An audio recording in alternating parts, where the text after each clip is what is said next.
Embryo glue आणि त्याची तुमच्या गर्भांना गर्भाशयात चिटकण्यासाठी होणारी मदत ह्याबद्दल आज आपण बोलणार आहोत.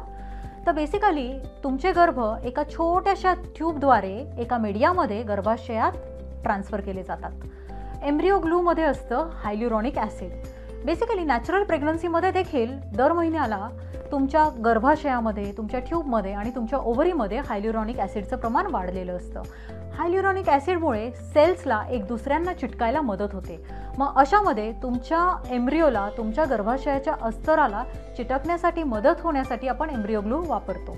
तर बेसिकली सगळ्याच पेशंटमध्ये तो वापरला पाहिजे असं मी ॲडवाईस करत नाही, पण जिथे मल्टिपल IVF फेल्युअर आहे, जिथे इम्प्लांटेशनमध्ये प्रॉब्लेम आलेला आहे किंवा स्त्रीचं वय खूप जास्त आहे, गर्भांची संख्या खूप कमी आहे, अशामध्ये जर एम्ब्रियो ग्लू वापरला तर नक्कीच तुमच्या गर्भाला गर्भाशयात चिटकण्यासाठी मदत होईल.